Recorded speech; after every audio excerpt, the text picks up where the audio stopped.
I don't think like I ever thought, okay, I really want a drone business. It's not about the drones. It's about creating something out of nothing. I believe that every single person you meet, you can learn something from them. We were making millions for a few years. Produced by Podcast Architects. You're listening to the Lead On podcast, where we discuss experiences in the armed forces while exploring lessons from military leaders. Hello, everyone. I'm David Dearie with the Enlisted Leadership Foundation, and welcome to another edition of Lead On, Lessons from Military Leaders. Be sure you subscribe and visit the Enlisted Leadership Foundation website to see how you can grow yourself as a leader. Today, I'm joined in studio, although it's not really in studio. I'm in my garage and Sheri's in her hangar. I'd like you to meet Sheri Painter. Sheri is a military spouse, 35 years of marriage, married to a former Navy Senior Chief Petty Officer. That's an E.A.D for anyone in other branches of the service. Sheri, good morning. Welcome, and thank you for joining me today. Good morning, David. It's such a pleasure to be here. We don't do these a tremendous amount of time, but this one was really near and dear to my heart. So I wanted to make the time for this and just be able to share the knowledge I've learned both as a leader and a military spouse. Well, thank you, Sheri. Just so the audience knows real quickly. So Sheri and I met a few years ago. We're going to talk about the business, Bird's Eye aerial drones that she and Scott own. That's really how we got connected and how we've been working together for quite some time. And as Lead On has grown and we've expanded from those in uniform military leaders, I felt we were missing an opportunity to speak to the spouses of the military leaders who, honestly, without the spouses, military leaders could not be as effective and do what they do. So again, thanks for being here. Now, before we dive into the meat of the conversation, I always like to ask a simple question of my guests. What was the worst piece of leadership advice that someone ever gave you, Sheri? That's a good question, David.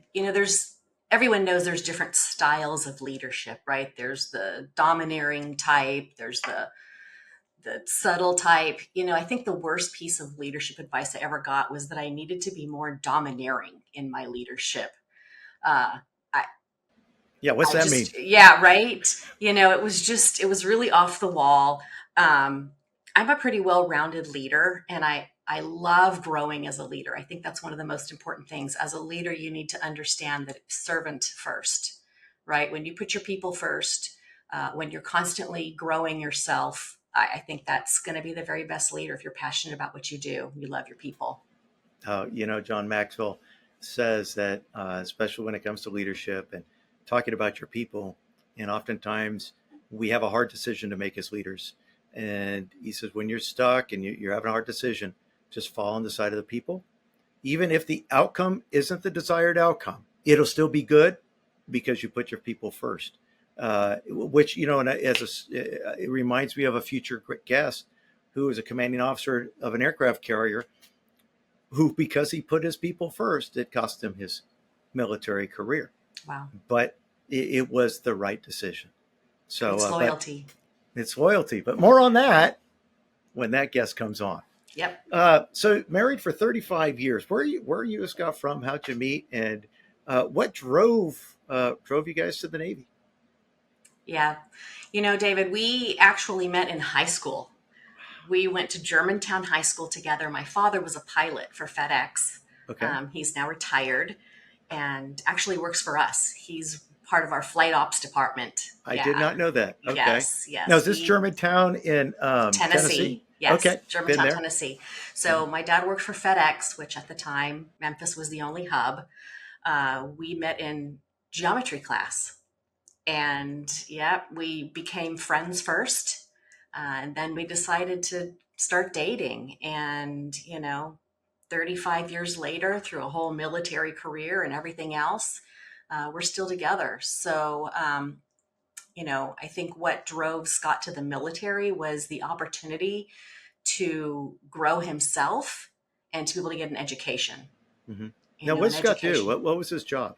He was an AE. Which is, what is aviation that for electronic. Aviation electrician, Okay, electronics. so spent a lot of his time on the flight deck in the hangars working on aircraft. Yes. Yes. He was stationed all up and down the West Coast, started in San Diego, went up to Washington State, came down to Ventura, ended in San Diego. And of course, where else would you want to retire but San Diego? And we were fortunate enough that our kids were here through the bulk of their school. We lived in Coronado through almost their entire K through 12. So, Really? yeah, it was very, very nice. Oh my gosh. Hmm. And so so you guys were pretty young when you got married and moving away from home and raising a family. What was one of the biggest challenges as a military spouse, and how uh, maybe we grow when we're challenged, right? When things are tough is when we grow. Um, and so what piece of advice? I met a young 18-year-old yesterday, married to a Marine. They've been married about a year. She's a daughter of a retired Marine E6. So she but not, that's few and far between. So for a young military spouse who may be listening, what piece of advice to be successful and not be disgruntled, not be angry with deployments or separations and long hours, things like that? Right. Yeah. David, I did many things Okay. as a young military wife that I felt like made the experience wonderful, actually. The first thing is that I would really recommend, I've known some military wives who, when their husbands deploy, they go home Mm, and they, stay with their parents because that's where their network is. I would really recommend against that. I think it's really important to make your home where you are. Build those new relationships. Build that support center, whether it's through a church or through Meetup or, I wasn't necessarily always with other military wives, but I got a job where I was at and really made it a home. And I think that's important because it keeps you tied, tied to your family, and it grows you as an individual. Secondly, when Scott would deploy, we've done a couple different things. One is every time he would deploy, I would visit him somewhere at some oh port. wow, good. So even when we had, young children, I still would pick a port and we would go, vacation together, so to speak. I will say one time we were supposed to visit in Venice, and I had packed and bought everything and had the airplane tickets. And of course, the Navy is what it is. It doesn't care if you're about to have a vacation. They swapped ports and it got canceled. But we made up for it in a different port. And I think that's really important. The third thing we did that was really fun is every month, back when we were at that point in our lives, you had to number your letters, right? Because there was no email, there were no phone calls. Maybe when they were in port at $4 a minute. But we did a lot of mail, right? That was crazy. Um, and once a month, I would send him a themed package. So, like, I Can't Bear to Be Without You would have everything with bears on it. Although all the gummy bears melted and congealed into one big ball once he got it. You're My Sweetheart package. I sent him some Chex Mix Muddy Buddies, and he thought that the powdered sugar was mold, so we threw it away. Oh my gosh. And halfway package where everything was in half, purple heart package where everything was purple, and leave it up to your imagination what you could send that could be purple that could encourage your husband or your significant other out at sea. So that made it fun, and once we had kids, they really loved participating and putting those themed packages together. So I look back at our military career with a very fond heart. And once we retired, that's one of the things that brought us together with Enlisted Leadership Foundation. We loved the military lifestyle, and we loved being that leadership figure in the military, whether it was Scott with his guys or me with his guys' wives. And we wanted a way to stay connected with what I would call our roots. So, yeah. That those three or four examples you gave, it explains really why you've been married 35 years, right? And not all 35 are easy. Yeah, but it's so important and not be disgruntled. I tell family and friends, you talk about going home. I have two kids that live out of state, and they'll say, "Hey, I'm going to come home for pick the time," and I want to say, "You are home. You want to come visit," and I don't mean that to be cruel. I love it when they come to my home, but it's a mindset, right? Until you embrace where you're at, you're always going to want to be somewhere else. I can even remember being Right. stationed in Hawaii. Oh my gosh, I love Hawaii. And our next door neighbor, the wife of the sailor, she hated Hawaii. She used to sit in a chair in her driveway, wouldn't go anywhere, and think about when they get to move back. Nothing against it, but her whole objective was to move back to the Midwest into their trailer, and for him to get out instead of like and I'm sure you did this, what the opportunity the military gives us and gives our kids to live in Washington and Ventura, and we lived in Japan and Hawaii, all these things, and make the most of where you're at. Yes. um th- there was one thing I wanted to ask you, something about learning about the culture of the Navy, something that happened at the Department of Motor Vehicle. I mean, you're from Tennessee. For people that don't know, we actually have a base in Millington, Tennessee. And back when your husband came in, that would have been the aviation training school area. Now it's where our personnel command is at. Um, but probably didn't have a lot of expectations of the ocean and ships and things coming from Tennessee. So, the culture, what'd you learn about the culture at the Department of Motor Vehicles of all places? Right. Well, first of all, in the military, there's definitely a chain of command. And Yeah. I was raised, I don't know, I guess I was raised a smidge entitled. And, Scott would come home and say, this is what's happening or that what's happening. I'm like, well, why don't we just call them and tell them this is the way it needs to be? So, I was pretty opinionated, and I was standing in the DMV. It was the one on base. And there was a gentleman behind me. He was clearly retired. And we were talking about what my husband did. And I had mentioned that, he was deployed and he was on a boat out to sea, yada, yada.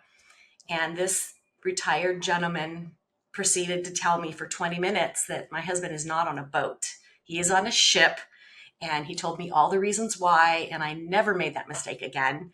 But I wasn't really one of those wives that knew everyone's rank by looking at their uniform, or, Scott was really good at not bringing it home. And I appreciated that. But yeah, I did learn lessons here and there. Sometimes they were funny and sometimes they were serious lessons, but I did learn them. And I learned that the way of the military is the way of the military, and you adjust to it and you enjoy it. You make the most of it. In talking about harkening back to when we talked about, briefly in the introduction of servant leadership, Mhm. um, there's an example of as somebody who being a leader in that, right, that person didn't have to give you a 20-minute lecture. In fact, he could have recognized, just could have simply said, if he just had to get it off his chest, that ships and boats, ships are targets, boats are subs, and we'll leave it at that. Um, there's always a opportunity to teach and instruct. So you get out of the military after 23 years, and then how did you guys become vetrepreneurs? How did you start? And was this your first endeavor in a small business? Did you do anything on active duty ahead of time that maybe drove you to transitioning out at 23 years? Talk to us about B.E.A.D. Okay. Yeah, great. Um, so I had done some other businesses. So I had experience with small businesses. At one point, I was in Legal Shield. I had some of the best mentors I've ever had while doing that. Um, what drove us to open a drone business is, Scott, when he retired, he ended up over in Afghanistan. So he would be gone for a year at a time, home for less than 30 days. So he did that for 4 years. That was a lot. Yeah. Yeah. So, that was a very, very challenging time for me. Um, with some children issues, with some health issues, some really major health issues. But when Scott was overseas, first of all, he was part of the P-TIDS program, which is P-TIDS, Persistent Threat Detection System. So it's like a big little blimp that puts up in the sky. It's got cameras on it. He was on a FOB, forward operating base, and in his downtime, he would build remote control helicopters and fly them.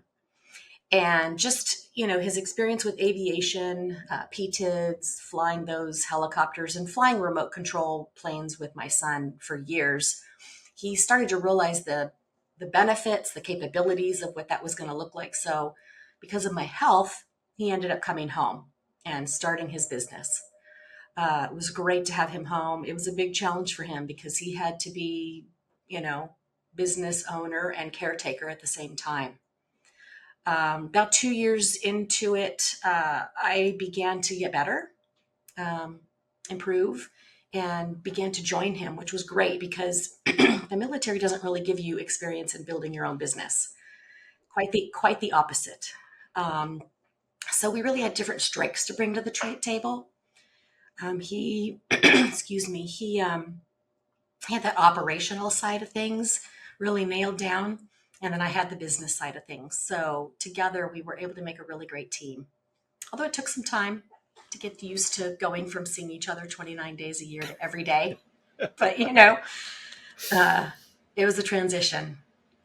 Yeah, I'm sure. Listen, just real quick, everyone listening and watching, thanks again. Don't forget to click on the description below to find out more about both the Enlisted Leadership Foundation and how we're building America's leaders, as well as, and more importantly, the Bird's Eye Aerial Drones website. So with entrepreneurship, and you talk about leadership and strengths and weaknesses. So it's Scott's business, but it sounds like you run the business. Is that a fair assessment, or is it or is it you both mutually run the business, but there's things that he does that he's strong at, and there's things that you do that you're strong at, and maybe that's why people may. And is it his business or your business? Because people may say, well, why am I talking to you and not Scott? Sure. Yeah, no, that's a great point, David. It is both our businesses. It does qualify as a disabled veteran-owned small business. Oh, wow. Okay. But I'm very active in it. We do have our different strengths. Like I said, he's very good operationally. The paperwork, keeping the certs going,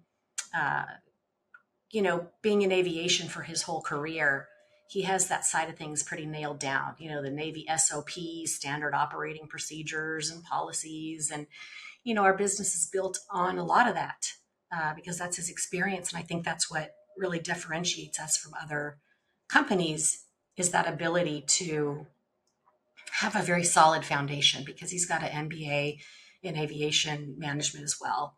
So my side of things is more, I'm the face of the company.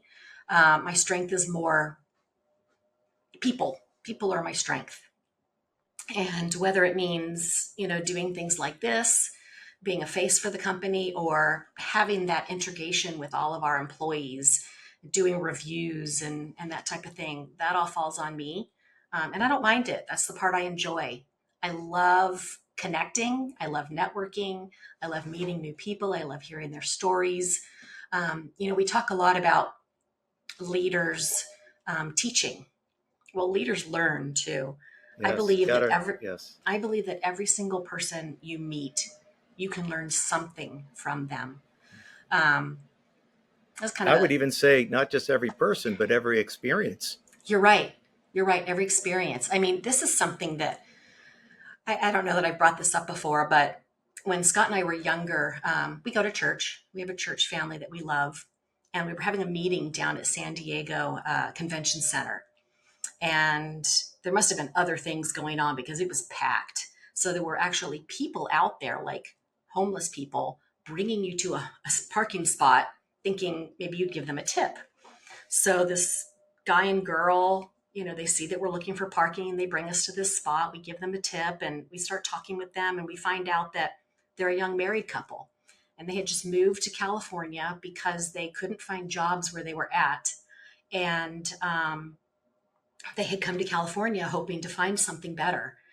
And we had talked about how we were going to go to this event and then go to dinner. And they recommended a place for us to eat because they said that they had eaten out of their dumpster and their food was very good. Oh my gosh. And we continued to talk and we said, we really wish you the best finding a job. And they go, yeah, we really believe that God won't give us more than we can bear. And when they made that statement, gosh, I get chills right now. When they made that statement, it was one of the most humbling things I ever heard in my life, right? Here I am, disgruntled because we can't find parking. Why are we meeting all the way downtown? Can't we just meet where we normally meet? And God won't give them more than they can bear. A young married couple had no marriage experience, homeless, eating out of dumpsters, and I learned a tremendous life lesson from them. So yeah, I believe we can learn something from everybody, and we should never be so arrogant or focused on ourselves that we don't believe we can, and then we can take that to other people. Oh yeah, so true. Mm-hmm. So what? Probably should have said this from the onset. What is the business? I mean, I could tell by the title, but go beyond just the title. Who is your client? How far are you focused in San Diego only in the military community, or and employee wise? Talk to us about that. Sure. Yeah.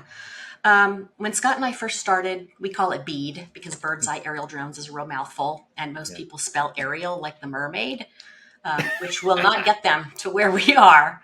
So B.E.A.D, we started B.E.A.D about 9 years ago. And at that point, you had to be a commercial pilot in order to fly a drone commercially. You had to be a manned pilot, and you had to build your own drones. So we did all that, and we basically took anything that came our way. Mostly it was movie studios and realtors. So Scott has been on the set for many motion picture movies. And then as the industry grew, B.E.A.D grew. A lot of those beginning years were us educating people on what drones could do. What are they capable of? How can they save money? Are they legal? Can we fly it here? What's it going to cost? How high does it fly? How fast does it go? All of that. So it took, I'd say for the first, really just up until about 3 years ago, it was mostly educating people on drone capabilities. Then we started having some interest from the utility industry. They reached out to us in their year-long effort to find the right company to start their drone program with. This is one of the largest Southern California utilities. And, we stayed in touch through that year as you're supposed to. And about a year later, they call us back. They go, okay, well, we've called all sorts of drone companies and we really want to begin with you. Wow. Because your safety, practices and your knowledge of the industry really sets itself apart. So we started working with one of the utilities, then another. And when we were fully staffed, we were about 150 employees. Really? No. Yes. Wow. Now, Yes. Are you still considered a small business with that many employees? You are. Yeah, Okay. You are. Yeah. It's interesting as a business owner because every time you change numbers, your requirements as a business and tax change. But yes, at 150, you're still considered small. We are a veteran preference friendly hiring. We like to hire veterans. They get a preference with us. And, we were making millions for a few years. And the utility industry is pretty cyclical. A lot of their work is done pre-fire season. So that was the biggest challenge, was that we would upscale and then these contracts would go away for 3 or 4 months. So then you have to downscale and then upscale again. And it's very expensive. So one of the things that we really learned out of that is diversification. Mm-hmm. Sure. We went from taking everything to really focused on utilities. Now our I want to call our favorite clients, because we think they get the most bang for their buck with drones and we enjoy working with them, are the utilities, transportation engineering, environmental, and we have a couple niches, like we work with golf courses, we work with construction. So, you know, those verticals all kind of overlap in that they require the same training, the same equipment. So we really enjoy working with all of those. And, we're growing all the time. I think as a leader and as a business, if you don't keep growing, um, you're declining. So, So so are you beyond California? we are. We service all of California, and this year we're expanding into Arizona. Okay. And there is some talk that we might be expanding into Brazil and Qatar as well. So that would be Ah, very, very exciting. We're going to actually be starting B.E.A.D. It will be woman owned, and it will be, congratulations. yeah, it'll, all of our international business consulting and training will come through there. And of your 150 employees, are they local or are they dispersed throughout California? That's a great question. They're dispersed from all over the United States. Oh, wow. Yeah, yeah. How's that work? Right. It's kind of expensive, Okay. but there's not enough drone pilots experienced enough for us to put into our tier one safety work here locally, which brings up another really good point. We work with a lot of the local colleges here in Southern California to be an active participant in training the future workforce. We also work with Embry-Riddle. Scott's an alum there, and we have some philanthropic efforts with them as well. And so, yeah, we're really active in training up the workforce. So forgive my ignorance with the question, but like I see the movies where, military could be sitting in a trailer and, March Air Reserve Base in Riverside flying over seas. So these pilots that are scattered throughout the U.S., are they actually operating drones from their location or do they need to come to the on site to do this? Yeah, they have to come on site. So, small unmanned aerial systems, which is Okay. what we fly, Okay. um, per the FAA law, you have to have the drone within sight of the operator. Okay. So Yeah, how'd that work during COVID? we were considered an essential worker Okay. because our work with the utility companies is Ah, part of high fire risk what? mitigation. So boy, that was probably how do I want to? Lifesaver, Yeah, but it's also like an unintended lucky consequence, right? right? That you happen to be in one of these businesses. Like, oh my gosh, could you? Yeah, wow. How Yeah, how great is that for you? yeah. Um, okay, so you contacted us, Enlist Leadership Foundation, specifically so our Chief Petty Officer Pride Day event. So Scott, being a Chief Petty Officer, attended these events on active duty. And so, what part did that play into the relationship we have now? Right. Yeah, it played quite a bit into it. Not only, as I mentioned before, wanting to maintain our relationship with the military once we retired, but CPO, the whole CPO process, becoming a chief is quite a bit. There's a lot to it. I'm sure most of the people listening here know what it is. They remember the eggs and the box and the Yes. march and all of that. So we had actually flown for you guys when you were on the Midway a few years ago, and we just, ever since inception, we have donated our services to a nonprofit. We've done United Through Reading, we've done some local, and we decided that the Enlisted Leadership Foundation was really near and dear to our hearts, our experience, our past. It's our way to continue to reach out to the military. With the upcoming CPO Day, we'll be out there. Anyone who attends, we'd love for you to stop by, see our table, see our drones. We're always hiring vets. And, it's our way to stay connected and to give back. Well, we certainly appreciate it, and I will tell everyone from experience, the quality of work is great. And if you go to the Enlisted Leadership Foundation's website under our Chief Petty Officer Pride Day page, there's a video there, just a little marketing video that my media person put together, And the footage you see in that video is all from B.E.A.D, both the video and the stills, because you help us out by putting some people with cameras out there as well. Um, I want to something that I thought of also. So talk about veteran hiring, and that preference doesn't mean all your hires are vets. There's safety and licensing and a lot to consider in that. But working with Emory Little, for example, where so many, they have a ROTC programs, and they they build America's leaders. How many of your hires are females? Especially since you think of this you're expanding globally, going to be a women-owned business. I'm not into, I don't think it's necessary to have a certain percentage that has to be this or that, because you exclude quality over preference. But you're gonna. So what's this field like? There could be some women out there that could be listening. Like, this sounds interesting. I would like to do this.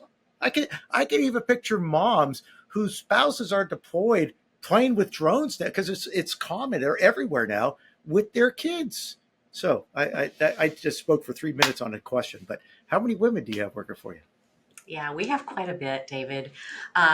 It's really exciting for us because when the drone industry started, it was definitely male dominated. Okay.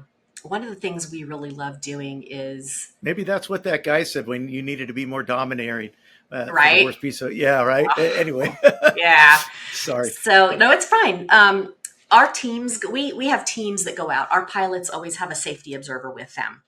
And our safety observer really there's not a lot of prerequisites other than, the traditional soft skills, right? We want to see that you're a leader, that you're a go-getter, that type of thing. But we've raised up a good handful of women pilots that have come in as safety observers. They love being out in the field. They're with the drone pilot all day long. They're like, maybe I could do this. They go out, they get their 107. They get to practice on their own time. Sometimes if a real good relationship with their pilot on the weekends, they'll go out and fly together, and they build up their experience. Then they start flying for us.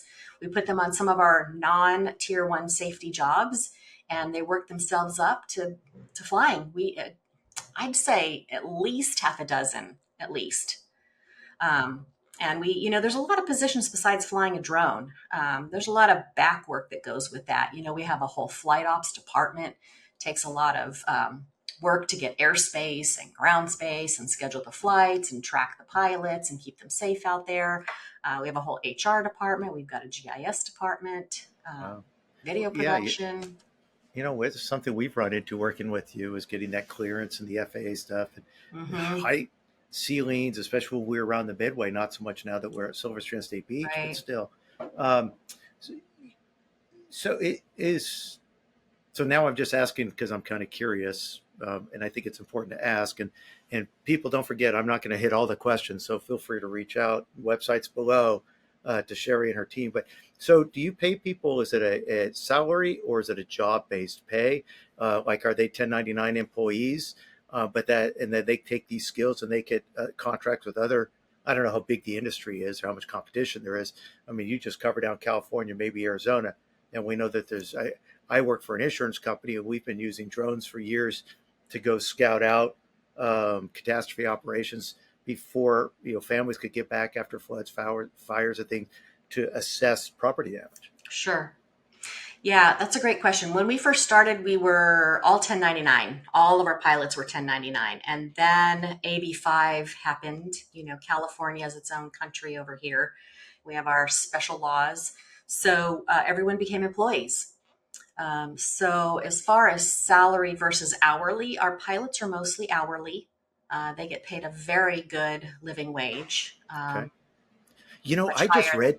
I just read today, as an aside, Right. that a single person to live in California, not even comfortably, just, okay, they say living wage, which they defined as your essentials, a little spending money and some little savings, $80,000. 80,000. I mean, that's so much money. Yes. Our And that's pilots, a living wage.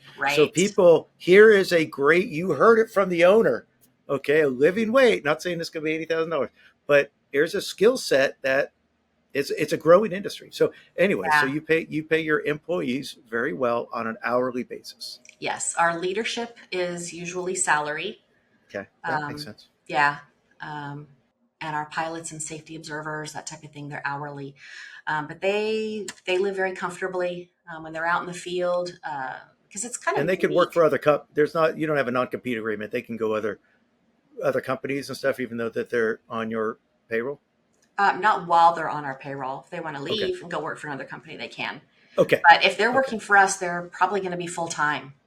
Oh, Yeah, okay. So yeah, even though it's, oh, interesting. Okay. yeah. So the way it generally works is, we have these larger contracts that people will come on for, and they'll be out in the field a good part of it.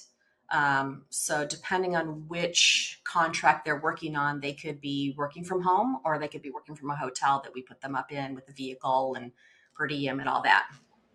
Wow. Very good. Yeah, so some different models depending on the job.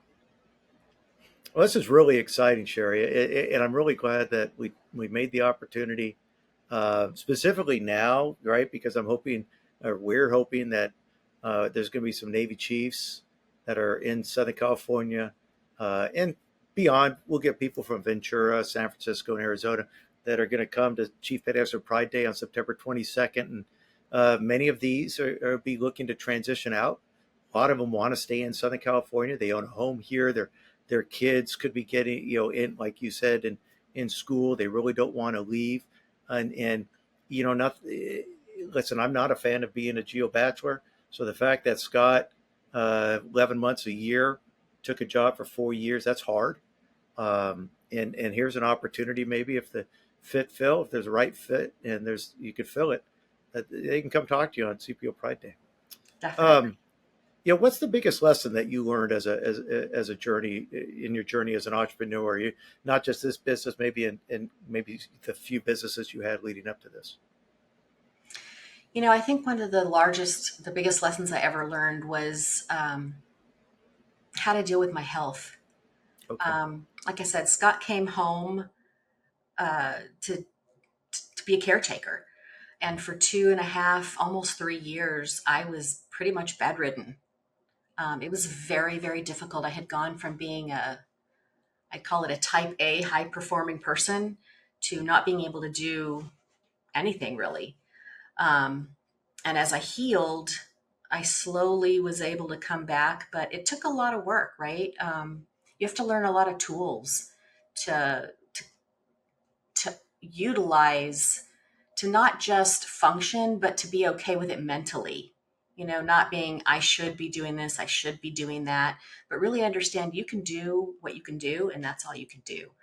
Um, it really taught me to that it's really mind over matter, honestly. I mean, I know you might not be feeling well. Like I mentioned, I was in a business before, and I remember going up to a speaker who spoke at a huge convention, and I knew in her story she had shared some health challenges. And so I asked her, how do you rise to this level in the business while dealing with these health challenges? She says, well, you think I might be fine up here, but I'm not. I'm in a great deal of pain, but you didn't know it, did you? And I'm like, no, I didn't. Um, so I think there's a happy medium. My executive leadership knows where I'm at physically. Um, and I do what I can. There might be days where I can't do anything, and there might be days where I can do some things, and then there's days where I feel great and I can do everything I want to do. So pacing myself is very important. Um, and I think, How much does faith play into this? You mentioned going to church. yeah, it plays into it a ton. I believe that if we're given a vision, David, of something, a business or a goal, I believe if we're given a vision that is just so real to us that we can see it, that it will come to fruition. I believe God will bring the people and the resources necessary into your life to help you build that vision. And that includes, okay, God, you know what I'm capable of today. You know where I'm at physically. You know where I'm at mentally. I'm going to give this to you because I know you're going to bring this my way. I just keep plugging away at what I know I need to be doing, and doing the best I can, learning from others, teaching others, being there for them. And, I think what goes around comes around. And I believe those things will come to fruition, because I think that if, like I said, if you're given that vision, it's so detailed that you can see it, um, I believe it will come. Yeah, you can't run away from that. Mm-mm. Mm-mm. No, especially if you're very excited about it. Yeah, it because and working in the nonprofit world, what I've learned both before I started the business as well as during I've seen it is, and it really doesn't matter if it's for profit or nonprofit. People invest in the person, not the business, right? And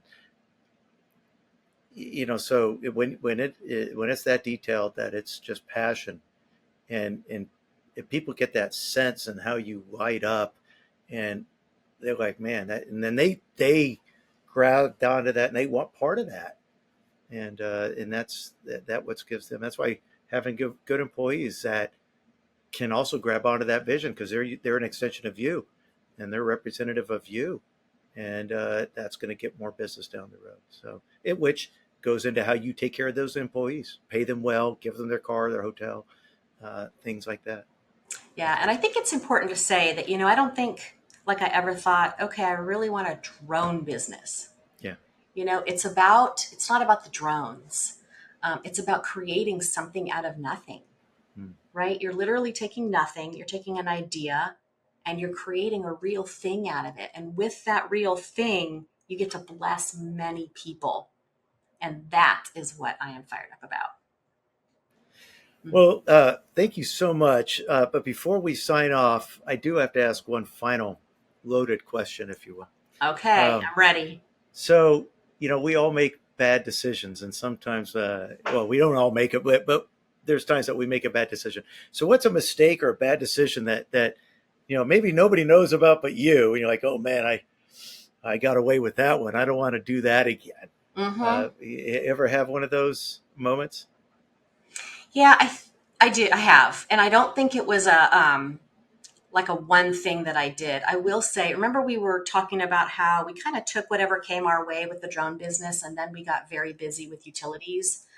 Um, I'm the lead person in our business development. Getting out there, figuring out what we can do, who can we work for, reaching out, building those relationships. And when we got our utility contracts, we were so busy.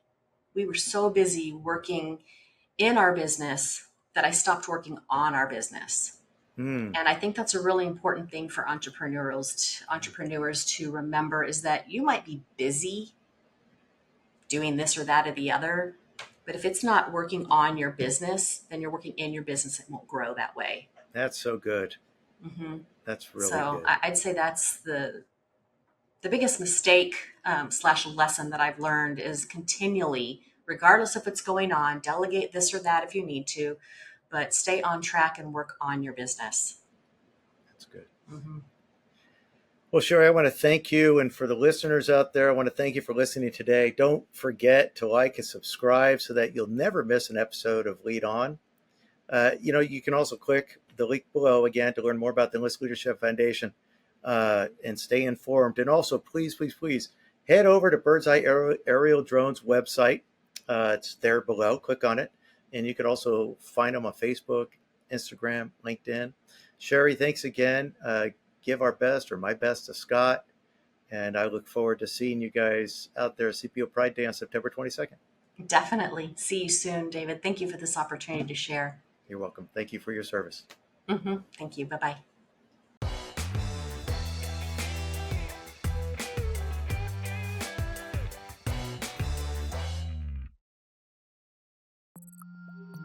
Produced by Podcast Architects.